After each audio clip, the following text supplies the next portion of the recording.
Let's go watch it in 2D. No, let's go watch it in 3D. But if we watch it in 3D, then is it worth the cost? My name's Wade Watts. My dad picked that name because it sounded like a superhero's alter ego, like Peter Parker or Bruce Banner. But he died when I was a kid, my mom too. And I ended up here. Sitting here in my tiny corner of nowhere. There's nowhere left to go. Nowhere. Except the Oasis.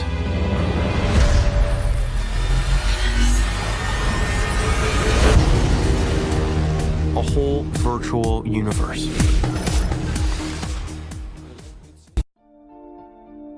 This podcast is brought to you by 3D Wiggle. 3D Wiggle provides software that lets you convert your 3D images into 3D GIFs and or movies that you can easily share on Facebook or Twitter.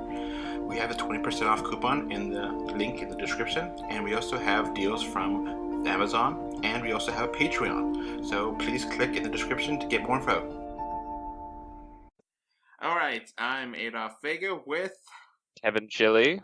And today we're going into spoilery talk with Ready Player One.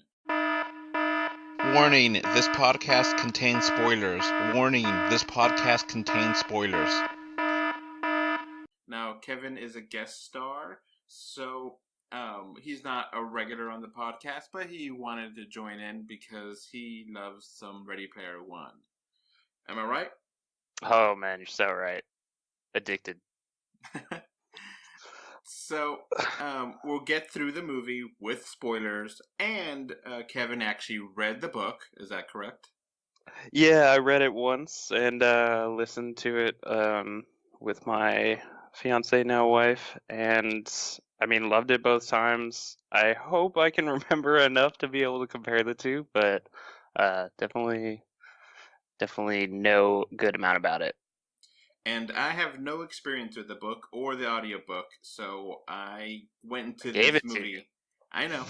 I have it, but it's like 18 hours. It's 18 hours. So I don't have that time to listen to it now. I will eventually.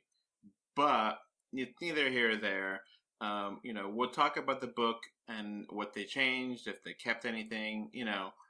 I'm just the outsider going in, and Kevin is an insider going into the movie. So two different perspectives here, and we haven't talked about what we liked about it be outside of this, so we don't have anything to pollute our minds of our opinions.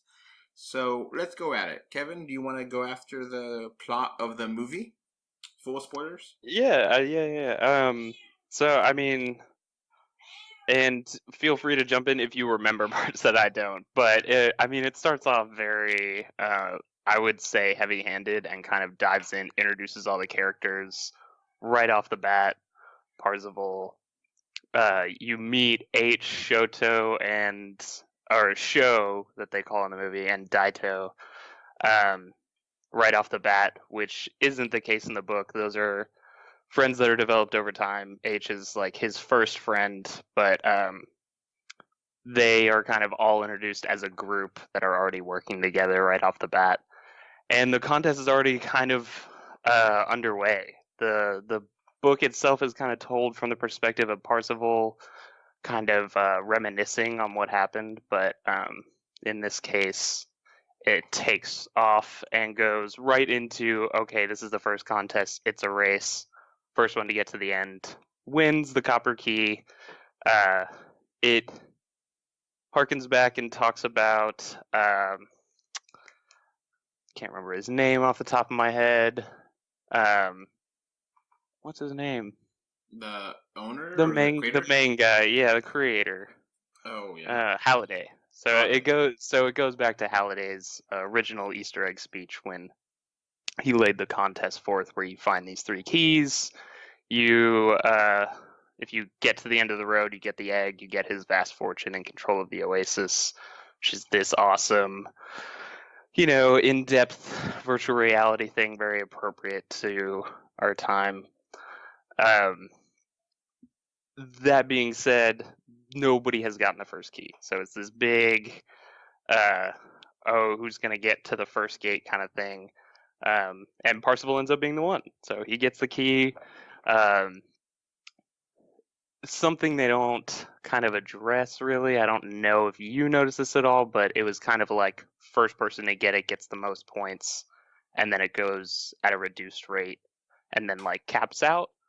So that was a way of like kind of putting, I don't know if you caught the reference at any point, but the high five together, which was like kind of the top 5 players that were getting all the stuff first and completing all of the gates and challenges. So the gate, I mean, now I'm having a hard time remembering where the key went as far as the gate. All right, so let's make sure we talk about Wade, because Parzival is Wade in Oasis, but really. Wade is the actual character's name in the quote-unquote real world. Which is awesome. And he kind of starts off kind of narrating the movie and being the main character, so it's kind of a weird thing for me, kind of like, wait, you're narrating your own story, but you're not talking to the camera like, Deadpool or breaking the fourth wall. It was kind of a weird thing. Did you notice that? Yeah, it felt a little documentary-esque, which I guess is kind of how the book is laid out. I mean, like I said, it starts out and it's kind of like, here is something that happened, and this is how people think it happened. Here's how it actually happened, and then he kind of spills into the story. So yeah, it's just a little bit weird on a film to see that. Yeah, it was. I would agree with that. Because it's like a second person perspective, and it's just kind of weird. You don't really see that, and then who's he talking to when he does this exposition? Is he just thinking, or what I mean? It's just kind of weird. So you said the first key. There's 3 keys total and 3 gates that you get from the key. And then you get clues for the next one. So the first one is the race, and you race through. I didn't catch the town. I don't know if that was a reference to anything either. It looked awesome. But yeah, you said you get points, and those points that he actually spent to buy items and or weapons that could help him in the game later on. And one of the things was to buy a haptic suit to make him feel the game. Which it's kind of cool. Pretty interesting. You'd buy stuff in game and out game. Yeah, so I mean that's kind of what it. A lot of the development of the Oasis is in the book is about how it essentially is the real world now. Is everything else has gone to shit so bad that in-game currency is actually more valuable than anything you could use outside of game. So now the movie doesn't really tell you how the world went to shit. It just kind of glosses over it. It's like, oh, this thing happened, and I was like, wait, and, moving on. And it's like, what? So does the book explain how the world went to shit? Yeah, for sure. I mean, it's a lot of the same stuff you would expect. Greedy people using oil, destroying the atmosphere. We run out of oil. We have no other way to use, or like to, kind of. Like mine cheap electricity out of the ground, and so it all kind of goes to these hovels outside of big cities that are obviously like the hubs and the places that are able to produce the energy that allows people to live normally. But it does go into more detail about kind of Parzival's backstory and where he comes from and his upbringing. But it's I would say it's not as in depth as you would want. Well, yeah, that's a minor aspect, but I mean, in the movie, it was very short. Yeah, I would say they glossed over it a little harder than they did in the book. So they talked about like a famine with corn syrup or corn or something. Did you catch that or no? I don't particularly remember it, but I'm sure. I mean, it's all just kind of related to general fear of like environmental degradation, that kind of thing that comes from using fossil fuels, whatever. It's very as with the content of the gaming stuff, it's also very pop culture-y in terms of like the things that are most I don't know, politically current. It And was written in 2011, correct? yeah, that's correct. It's not too far away. It's not like No. ancient history from the 50s or something that No, doesn't understand anything. Yeah, so but it was like the popular thing at the time. So I had it's not super in detail in the book, but even less so in the movie. Yeah. I just wanted to point that out because as a moviegoer, I was like, okay, well, I guess that's not really relevant, and just moved on. So let's move on ourselves, and we go to the first contest, and we know this. Everyone knows what the first contest is a race. And I was kind of confused how the life system was done in this movie, or within the Oasis. Do you pay to have a life? No. What happens when you die? That So- was kind of weird. Yeah, they didn't go into any detail on kind of like, and that's one of the reasons that I liked the book so much. Not like more so, but just as a more detailed version of this, is because it does go into the details of like, yeah, you basically have one life. You can recreate a character. You lose all of your items. There's nothing you can do to get them back. Once you're dead, you're dead. And Parzival, from the beginning in the book, has absolutely nothing. Like the Parzival we see, Wade has tons of items already. He's got his super dope DeLorean. He's not like, I don't know, big buku rich, but he looks better than you would expect him to look based on what you read. Because he's got like, he's constantly going to school. He never gets to leave his home world, which is where all of the classes are taken and stuff, because he doesn't have money to teleport, which is one of the paid things you do. There's like a lot of things that would have been more difficult to explain and just would have taken too much time. Like there's plenty of stuff that I feel like was probably valuable to like understanding the world, but I think that they did a good job throwing in the fun, action-y parts of it, which, I mean, admittedly, Ernest Cline, I would say, isn't like the best action writer. Now, okay, before we get to the first one, which is the race, it's a vastly different key in the book, right? It's like a Dungeons and Dragons thing. Yeah, and the cool part is it's located on the school planet where all of the education is done online, because you can basically like test out to go and play online. That's where the first key is located. So it's on this planet that you can't actually attack anybody on. There's no PvP. They are forced to go into this dungeon, complete it. At the end, instead of facing like the normal final boss that you face, you play him in a game of Joust, which is like an old school arcade game. Yeah. Very different. So it's just night and day different, not at all close to what the movie was. I would call them very across the board, all different. Now, do you think the challenges they had in the book would have transferred over to film easily? No, absolutely not. There's so many parts that are just like I mean, he gets in there, he beats the first one right off the bat, which is incredible, and that's where he meets Artemis for the first time, is leaving the dungeon. And she comes in and she's like, "Oh, did you just lose the Lich?" And she's surprised because he looks very low level and kind of and she knows that once you lose to the Lich, he attacks you.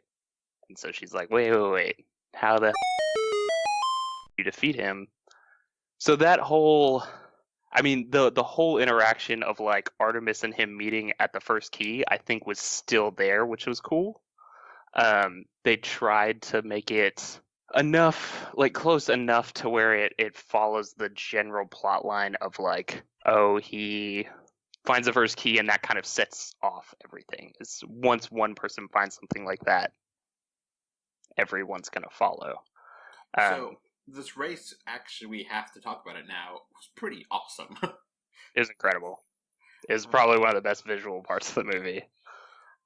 So he's driving the DeLorean around, and you have a dinosaur from Jurassic Park, a T-Rex attacking, and then you have King Kong jumping around in the background, and everyone trying to survive, and him getting coins from people that are dying, which is kind of morbid but Filling up awesome. his tank. I thought that was awesome. That was really well done.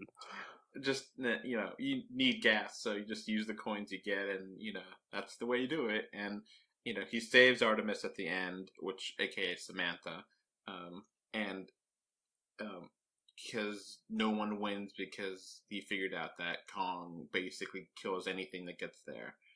And so his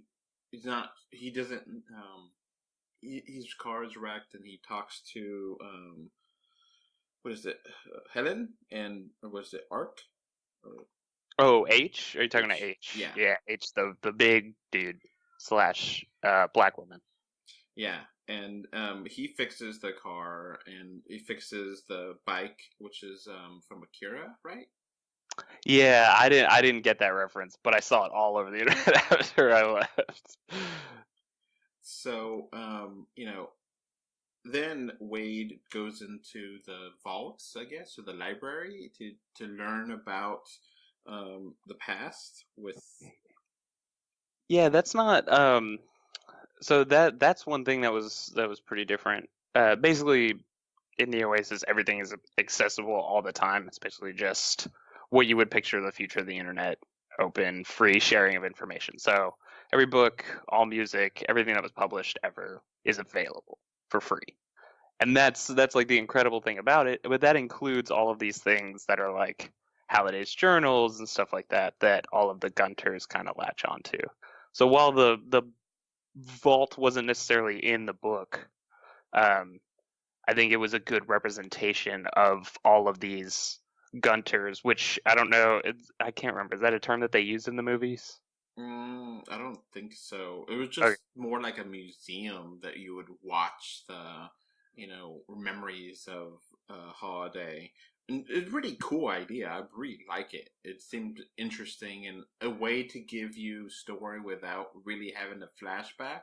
And they explained it enough, you know, that his memories were scanned in or something like that. Yeah. And it was like a 3D hologram, and you could see everything, and, you know, important things in his life and events to the Oasis.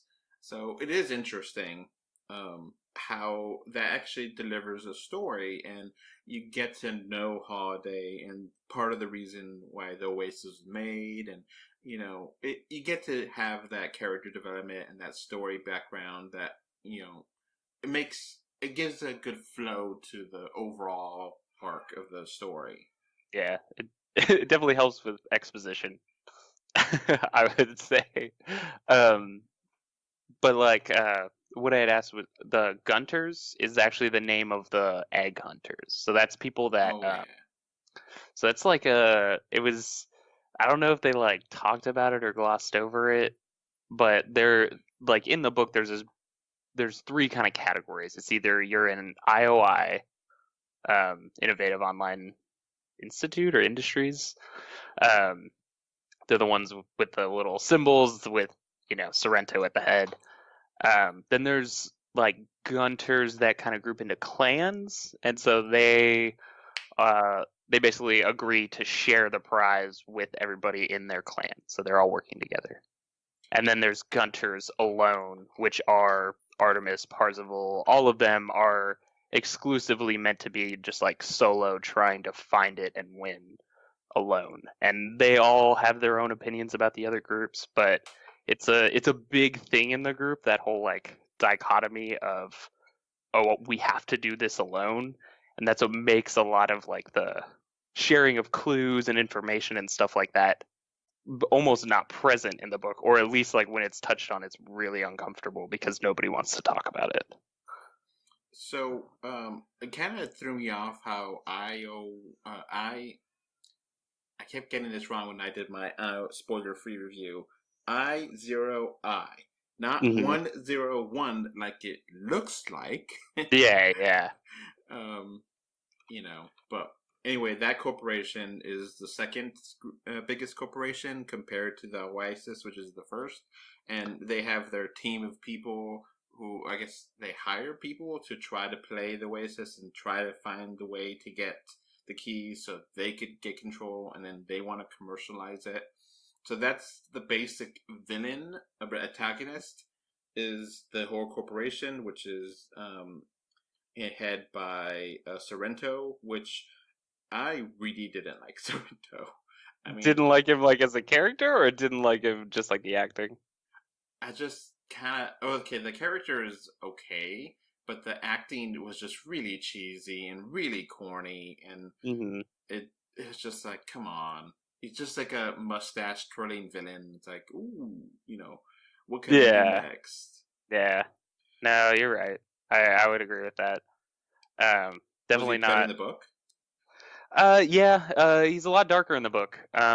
There's a lot of dark that happens that I don't know if I want to spoil it for you, because there's some big differences as far as like what happens to some of the characters.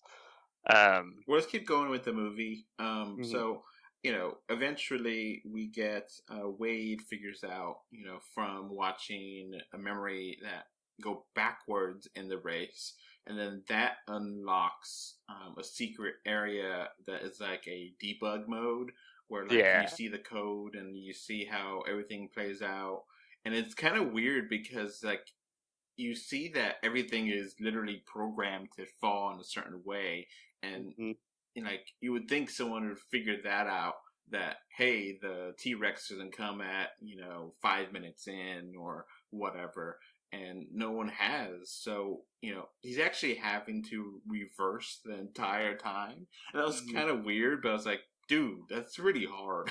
That's hard, and that's the thing. Like little things like that are never easy. But he like does it like it's nothing. So that's where he gets the first key, and then gets the clue, and he talks to Artemis, and that's when Arch is like, oh, you shouldn't H.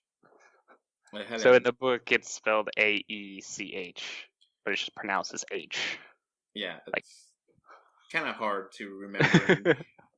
Just say H like an H. And that way you don't even have to think about it. Sounds right. All right. Anyway, so they want to go on a date and talk about things, and he's fallen in love with Wade is falling in love with Artemis, and I did not buy that for a second. So part of the thing that that they didn't go super deep into was he had been following her for a really long time.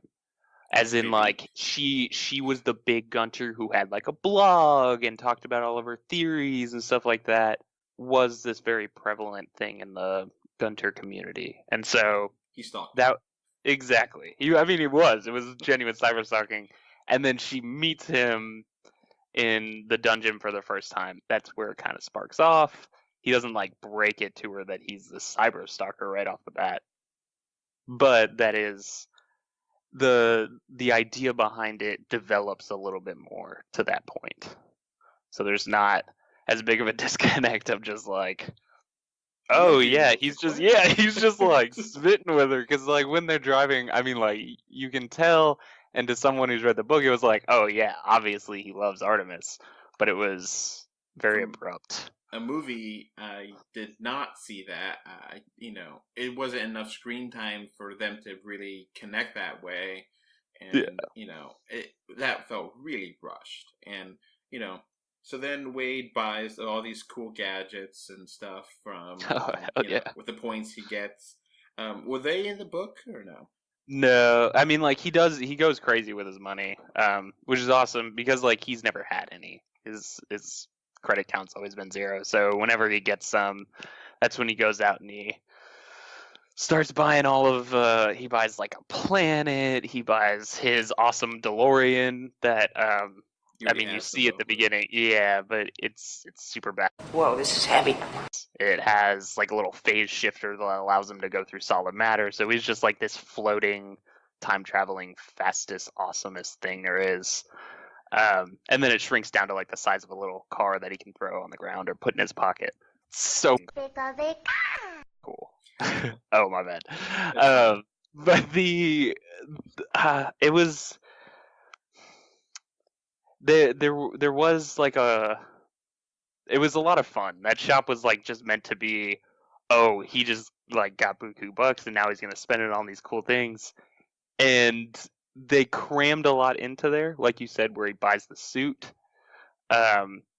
The holy hand grenade, I mean, that's not something that he got, but that is a great reference. Mm-hmm. Especially because the first gate leads, or the first key leads to a gate that leads to, oh man, that's crazy. I totally forgot. The first gate, fountain. yeah, but like the first gate in the book leads to, dang, I might even have to check with Kelsey on this. I think the first one is one of the movie read-throughs, so he essentially has to do like a, imagine a game where you just recite the lines to a movie the best way you can. Okay. And it's a super cool idea. Like, even as I'm saying, I'm just thinking that would be so much fun to have as like a thing. But he straight up has to like play through one of these iconic 80s movies. And he goes through War Games, and I think Monty Python is one of them. And I'm pretty sure that's why they included the holy hand grenade, was just to do a little wink to the fact, I mean, not just that it's also pop culture, but also it's a very cool thing from the book that didn't get introduced at all. Now, here, Sorrento, I guess now that everyone knows Wade won the first prize, you know, he buys himself the haptic suit, and Sorrento tries to find out who he is, and he finds him in real life after they have a little dance with Artemis and Samantha, and he tells him his real name with, I guess it was IROC that was there, that was listening to him. TJ Miller. And yeah, you know, I thought it was pretty stupid for him, just like, oh, this is my real name. It's like, are you really kidding me? Are you? Yeah. Yeah, he is that stupid. He falls like head over heels for Artemis in the book as well. It's not quite as obvious how they kind of figure out his identity, but yeah, he gets a little reckless and cocky. So that dancing scene was beautiful, absolutely beautiful, and how they executed that with the Zemeckis cube to go back in time. Oh yeah, that was awesome. It's so awesome. I was a big fan. When they said Zemeckis cube, it's like, I know what that is. Yeah, no, that was a deep cut, Zemeckis, but yeah, Back to the Future. But it's just like I didn't think about what it was until it turned back time. Found out what it was called. I was like, oh my god, that's one of the coolest things they could have thought of. That's like a cross reference between two things. Yeah, Spielberg and Zemeckis. Yeah, they both worked on the Back to the Future movies. Don't know if Spielberg did all three or just the first one, or produced it, or it's kind of hazy. That's the only real Spielberg movie reference that I got, which I was surprised by, but also like impressed by, that he didn't want to like jam the movie with a bunch of. You don't want E.T. walking around. Because there's a lot of Spielberg references in the book. So I mean, the fact that he like wanted to shy away from that, I think, is good. It made him seem like less of kind of an egomaniac. So they eventually, I guess, talking it over, they get to, I guess, how do I put this? They get to figure out the next clue is in the movie of Oh yeah. So I think that was like their best way of kind of referencing those couple games that they played. But The Shining, oh my was god, an amazing thing. So well done. Oh my god. And it's like perfect. I was like, did they really go to the actual hotel? Was there an actual hotel, that had this? And it was pretty awesome. And I've seen The Shining recently, so that was a fresh memory. It's like, I know what that woman is in the bathtub. I know. Oh man, and then whenever Sorrento is watching all of the people screaming, the IOI employees, Yeah. I couldn't stop laughing. That was absolutely hilarious. So, he has to find out about, dancing, and that, eventually, that there's problems with Holiday, and how he regrets not living in the real world and not falling in love, and that it's actually pretty legitimate. I think I actually really like Holiday as a character in the movie. I think how they develop his story, and that the Oasis is his own oasis as well. So, I like that. I really like that a lot. And, so that's where the second key is. And, Artemis finds it. And, but the rest of the team are there. And, like, the rest of the team really got shafted, I think, with time. They got, like, no screen time, like, maybe 30 seconds each character. And, like... Yeah. This podcast is brought to you by 3D Wiggle. 3D Wiggle provides software that lets you convert your 3D images into 3D GIFs and or movies that you can easily share on Facebook or Twitter. We have a 20% off coupon in the link in the description, and we also have deals from Amazon, and we also have a Patreon. So please click in the description to get more info. So then, Sorrento is really going after, Samantha and Wade meet off in real life. And then they talk, and, there's a big thing about Samantha having a scar or a birthmark on her face, and it's like, it really isn't that noticeable. Yeah, you need to calm down, lady. And it's like, don't you have makeup? I mean, it's not that bad, really. I don't think most people care, It's just like anybody's insecurities. That's hers, and I think that's what it was in the book, but it's pretty mild. You don't have anything to be worried about. Yeah, I mean, they did have good chemistry in the real world, and then Sorrento and the IO1 or IOI company, start to go after them, and they're part of the resistance, and it's like, okay, there's a resistance. I thought they're just people playing games. I thought that was kind of that definitely wasn't in the book. That was one thing that I knew that I could tell going in was going to be a thing, is that it was going to be organized around this idea of people, I don't know, banding together. The resistance thing is weird to me. It just doesn't make a whole lot of sense in the context that they introduced it. Yes, Sorrento tried to kill Wade. He tries to kill Wade in the book. He does the exact same thing. Basically nobody knows about it, and that's kind of when Wade goes off the grid, and he just so you know, Kelsey was right. He didn't live in Columbus. He lived outside of Oklahoma City, and actually so then moves to Columbus, where IOI headquarters is close by. He gets this apartment, and he basically lives in his haptic suit. It's not like the suit that he has, like that kind of ball that Sorrento has. Imagine something way more complex where you can run in it, and he installs this exercise thing so he doesn't get fat and die of sloth because he just wants to stay in the Oasis all the time.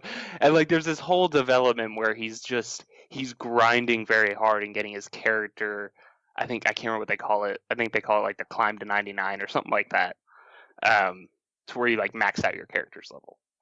So he goes into hiding, but the whole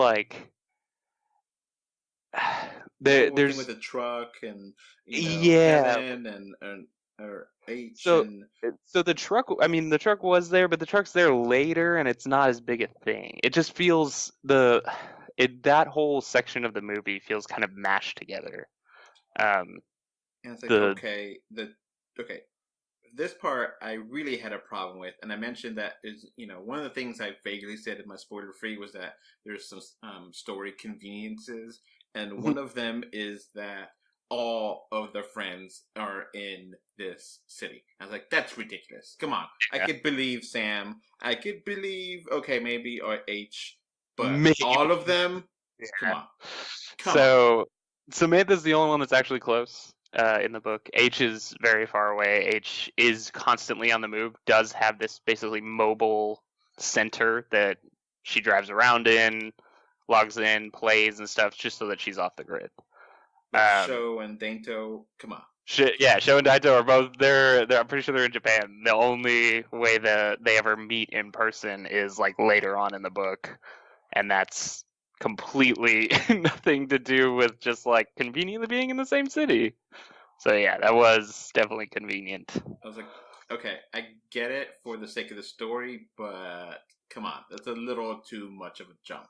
They could at least try and like have a robot with a face or something and say, "Hey, I'm not here physically. I'm here." You know, Yeah. that way it could be something. But even that would be kind of weird. But let's just keep going, and we're trying to find the third final key, which they know is in the game of Atari game, which is Adventure, which they are trying to play different Atari games. And this is the part where it kind of lost me somewhat because, okay, we have to talk about nostalgia here for a minute because I talked about it in my original review that I get it. I'm totally fine with nostalgia. And a lot of people are like, oh, this is just too much. And I think it's fine. I think the problem is it's 2045.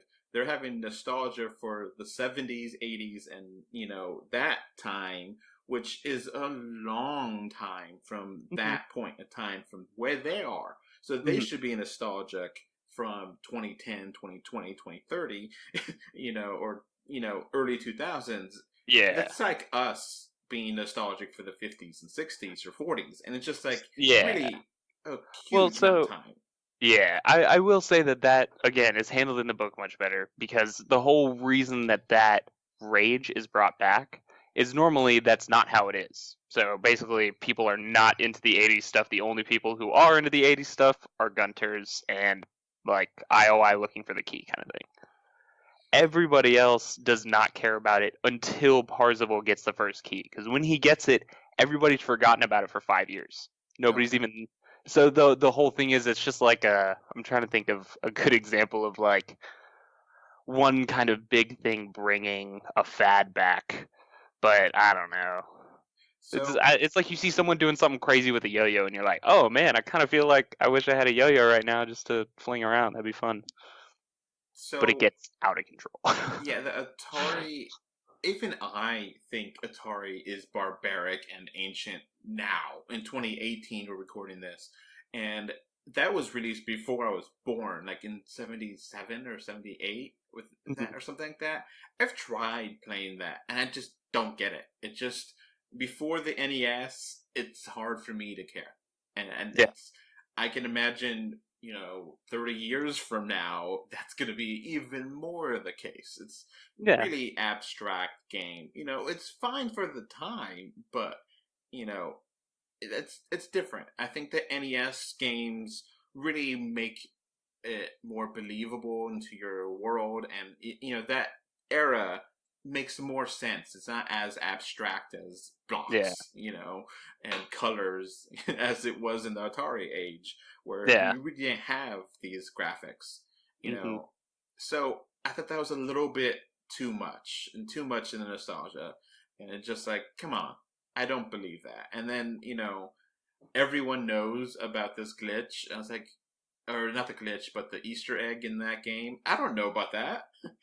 Well, okay. So when they say that everybody knows about it, the reason that they say everybody knows about it is because Halliday's whole thing was acknowledging like creators of valuable things that contribute a lot to people's entertainment and love of like these products and pieces of art that are games that people put out. So that's why it is particularly famous in his case. And then also just to, I don't know, support the idea, what you're saying is accurate. It is absolutely barbaric, old, but that's kind of the point, is that his interests lie in the 80s. 70s child, like, grew up with all of that stuff. That is the epitome of like nerddom original, Mhm. whatever you want to call it. Anybody who is anybody would be like, oh yeah, that's a classic, at least from his time period. And so that's probably why it was used as the final game, which again, that game was actually, I think that game was the, so he got the first key, and I think he used the first key at a computer at a replication of Halliday's home where he played that game and then did the movie. So we had to do a lot to get through the first one, I think. But the whole idea was just that this thing was in Halliday's room. And when it comes down to the end, the end is, it's a little different in that, like, he walks into a room and they're surrounded by basically like the evolution of gaming. Okay. And so there's a bunch of games, there's a bunch of consoles and everything, and they have to like go through each of them and find out kind of which one is the key. And maybe it was this one. I don't know. I think that this one was actually the first one. So I think sometime in here, Sorrento tries to bribe Wade or Parasol, and by quoting 80s movies, and that one felt a little bit too cute. Well, so maybe it did feel cute, but maybe this also like supports the idea that you were saying, kind of, you know, his acting was kind of cheesy, but it's more just like the character itself. He doesn't understand or appreciate any of the things that he's doing. He's purely in it for the money. So like his whole focus isn't oh, these 80s quotes, and like, because you even saw like, you know, there's somebody reading it to him in his ear. Now, I do like that scene because you do see that he put his password on a piece of paper next to his chair. So that's how he, you know, was able to hack him in and get in there. Because there's a point where he does get Artemis, because, you know, they're trying to get in there, and, you know, they catch Artemis and she's working for them and they rescue her, and then they're, you know, Sorrento puts like a giant magical bubble on there, and, you know, he says, you know, if people don't give him the keys, then they're going to reset the whole game, and, you know, he's going to do it. He has a bomb, and, you know, everyone's then trying to crowd him because he's trying to figure out the last key. Then there's a big fight right there with, you know, awesome fight with Iron Giant there and Mechagodzilla, and all that was just great and tons of fun. And I was kind of surprised there wasn't more Nintendo references, to be honest. I you know, I was kind of hoping that the Master Sword would come in or something, you know, to you know, because there's a lot of Atari references, and it's like, come on, man, you know. But we got, that's true. I don't know how that works money wise, as far as referencing that stuff in a movie. Yeah, but the Iron Giant was cool, and that's a really underappreciated movie, and, you know, or I think a lot of people appreciate it now, but it wasn't a box office darling like it should have been. It's a fantastic movie. Awesome. So, yeah, that whole scene was a lot of fun. And then, you know, there's a nice reference back when they're investigating, you know, Holiday, and they give him a coin, and then, like, you know, he does blow up the whole oasis, but he has an extra life, and he has the coin, and he, you know, that was kind of corny, but I liked it.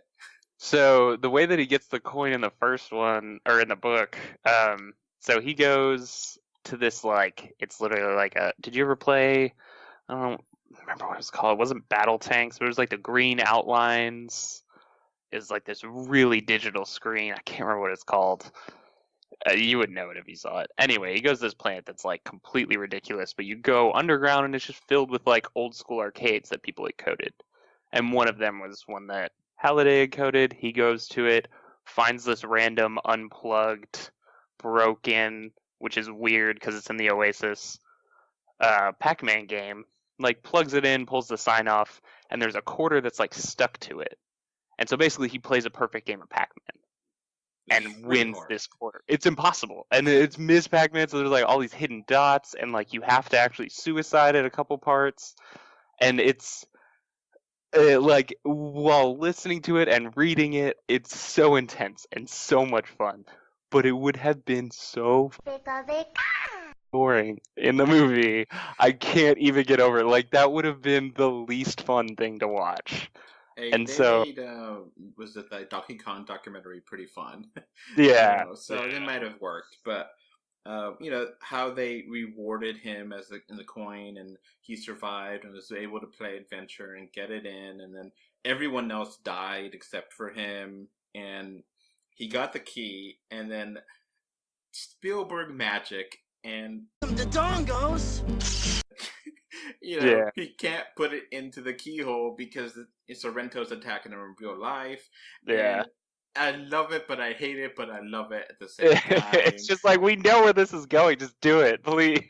But it was fun. I was It so was, happy with yeah. it, though. It was Spielberg can pull that off. Not many people can, and Yeah. it worked. And he finally got in there, got the key, and then he talked to Holiday's AI, and it's like, oh, it was another test in there if you really wanted the game, or if you're just greedy, and I kind of saw that coming, but it was neither here and there. And eventually Sorrento goes to Ohio or Columbus and tries to just take it away from him with a gun. And like there's a crowd scene, and like the crowd just dispersed. I was like, come on. Yeah, Really? what are you guys doing? I mean, at least that one person gets shot, Yeah. and it's just like whatever. And then there's a happy ending, and it wraps up with they close off the Oasis for 2 days a week, and then Wade and Samantha are now dating, and it all ends well, and the whole clique is owning the Oasis together, and it seems to end well. Now, I always kind of thought, they did talk about a lot of the, money aspect, and how does the Oasis make money? I don't understand that. So just imagine it like we have now. I don't know how many well, I'm sure you play games that have this. Just like pay. It's not pay to. Well, there's pay to play games, which I mean they have, which was the whole plan of Sorrento, was having like tiers of membership and being able to make money that way. But Innovative Online Industries is the one that distributes a lot of the content. Like additional content, so things like skins and cool gear, those kinds of things are kind of their wheelhouse, and that's the way that they make money. And they kind of think of them Comcast-y type entity. Okay. So they're kind of Gregarious Games is the one that made the Oasis, and they're 100% about keeping the integrity of the game, blah blah blah. But their IOI was allowed to introduce these things that slowly made them obviously profitable. But at this point, they are the largest grossing company that interacts with the Oasis, and they have, I think, some kind of contract to be able to make all these things. So the whole idea is just that they produce content for the Oasis that gets them money. So that wasn't clear at all in the movie, though. Yeah, I mean that's another thing that's hard to kind of. Yeah, they could have said something about just like, oh, they do this or something, Yeah. but there wasn't. Yeah, it wasn't But, just. I know that nitty gritty, stuff isn't really important, but the fact that they really make a big deal about, the company trying to get greedy, and it's like, okay, how do they do this to begin with, and how does everyone afford VR in the future? Is it that cheap now, or is there other VR games besides the Oasis? That kind of was left vague. Well, yeah, and I mean, it would have been, yeah, they had to tread that line between too much detail and allowing people to just have fun, which I feel like is what the movie was about. Like the book is very fun, yes, but it's a little more nitty gritty in those kinds of aspects, and it gives you a little bit more satisfaction as far as a sci-fi book, because a lot of times it's fun to read about those things and like think about what could be the future of that kind of stuff. And I think definitely that's where it succeeds the most, that it's Yeah. so much fun. And Yeah. I just had a blast. And I think ultimately I was able to forgive a lot of the little problems because it was so much fun. You Yeah. know, movies are entertainment first, and it entertained the out of me, so I really liked it. So I Yeah. guess we'll wrap up. You know, I gave my score before, but I'll give it to you now. I'm gonna give this a 8 out of 10. What do you give it? Yep, we agree on that. That's a solid score for it. I don't think any of the things that I didn't like about it were enough for me to dock it any more than that. I mean, there's issues. There's got to be some little things here that could be cleared up and fixed. And For tweaked, sure. but, you know, you like the book I would more? definitely say the biggest problem is character development, Yeah. but it just it doesn't distract me. It's incredible. And a very good, I would just say it's like a similar story in the same universe, but still very different than the original. And I think that the original gets you a lot more of those answers that maybe you have questions to in the movie. Do you like the book more than the movie? I don't know, man. That's pretty difficult because I just think they're different. I mean, if I had to say, am I gonna read the book again? Probably. Am I gonna watch the movie again? Probably. I don't know, man. That's hard. They make, you know, Ready Player One, the movie, the book, and they incorporate the things from the movie into the book and kind of rewrite it to, you know, have the race and have all the things that were in the movie but expanded upon. Would that be a good compromise, you think? Ugh, no. No, I it'd be too think different. that they stand alone.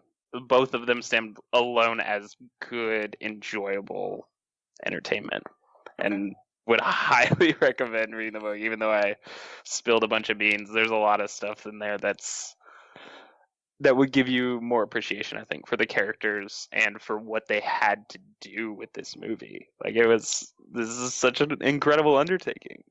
Yeah, Just it's a big achievement.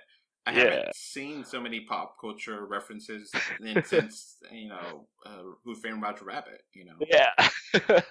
And like some of them feel good to, you know, annoying, but for the most part they made sense, you know. Yeah. So have you got anything else, or is that pretty much it? No, that's pretty much it. I appreciate you giving me a chance to talk about it. All right, well, thank you again for guest starring on this episode, and that's going to be it for us. Bye. This podcast is brought to you by 3D Wiggle. 3D Wiggle provides software that lets you convert your 3D images into 3D GIFs and or movies that you can easily share on Facebook or Twitter. We have a 20% off coupon in the link in the description, and we also have deals from Amazon, and we also have a Patreon. So please click in the description to get more info. All right, so that's going to be it for this podcast. We now have a Patreon, and the link is in the description. Thanks for watching. And we are on Facebook, Twitter, Instagram. They don't put it everywhere. Just look for us, 3D or 2D. And of course, review us on iTunes. And if you want to write us a letter, our email address is email3dortwo d@gmail.com. So that's going to be it. Thanks for listening. Bye. Bye. Bye, everyone.